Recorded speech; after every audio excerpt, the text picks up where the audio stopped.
أعوذ بالله من الشيطان الرجيم. بسم الله الرحمن الرحيم. الرحمن علم القرآن خلق الإنسان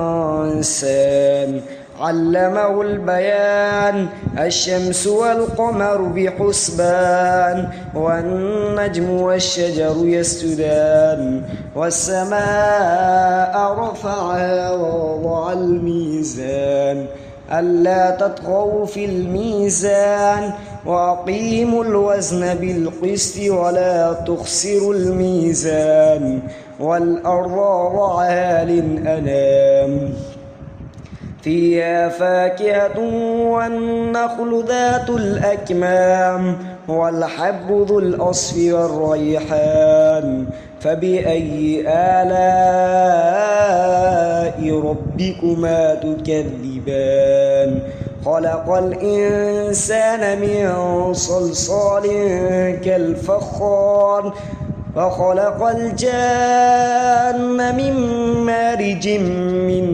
نار فبأي آلاء ربكما تكذبان رب المشرقين ورب المغربين فبأي آلاء ربكما تكذبان مرج البحرين يلتقيان بينهما برزخ لا يبغيان فبأي آلاء ربكما تكذبان يخرج منهما اللؤلؤ والمرجان فبأي آلاء ربكما تكذبان وله الجوار المنشآت في البحر كالأعلام فبأي آلاء ربكما تكذبان كل من عليها فان ويبقى وجه ربك ذو الجلال والإكرام فبأي آلاء ربكما تكذبان يسأله من في السماوات والأرض كل يوم هو في شأن فبأي آلاء ربكما تكذبان سنفرغ لكم أيها الثقلان فبأي آلاء ربكما تكذبان يا معشر الجن والإنس إن استطعتم أن تنفذوا من أقطار السماوات والأرض فانفذوا لا تنفذون إلا بسلطان فبأي آلاء ربكما تكذبان يرسل عليكما شواظ من نار ونحاس فلا تنتصران فبأي آلاء ربكما تكذبان فإذا انشقت السماء فكانت وردة كالدهان فبأي آلاء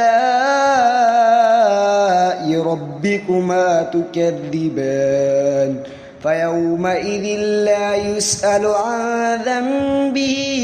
إنس ولا جان فبأي آلاء ربكما تكذبان يعرف المجرمون بسيماهم فيؤخذ بالنواصي والأقدام فبأي آلاء ربكما تكذبان هذه جهنم التي يكذب بها المجرمون يطوفون بينها وبين حميم آن فبأي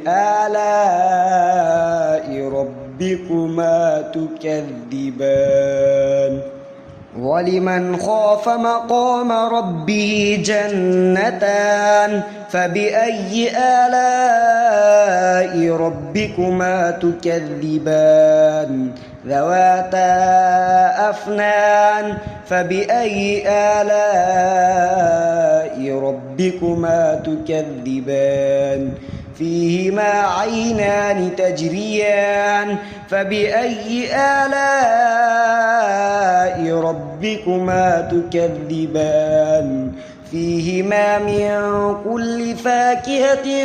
زوجان فبأي آلاء ربكما تكذبان متكئين على فرش بطائنها من استبرق وجنى الجنتين دان فبأي آلاء ربكما تكذبان فيهن قاصرات الطرف لم يطمثهن إنس قبلهم ولا جان فبأي آلاء ربكما تكذبان كأنهن الياقوت والمرجان فبأي آلاء ربكما تكذبان هل جزاء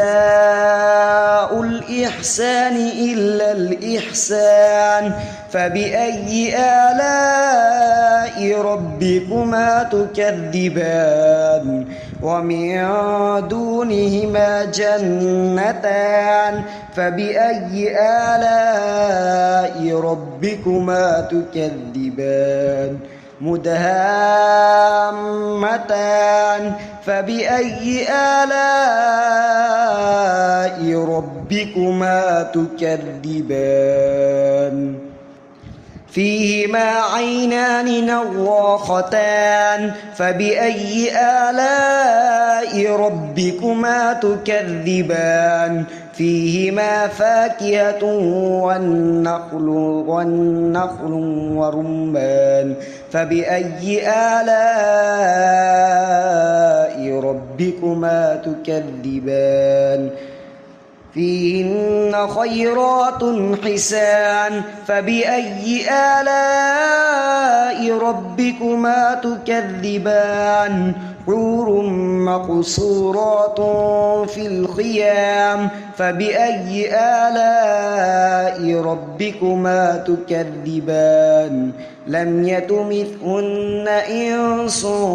قبلهم ولا جان فبأي آلاء ربكما تكذبان متكئين على رفرف خضر وأبقري حسان فبأي آلاء ربكما تكذبان تبارك اسم ربك ذي الجلال والإكرام صدق الله العظيم.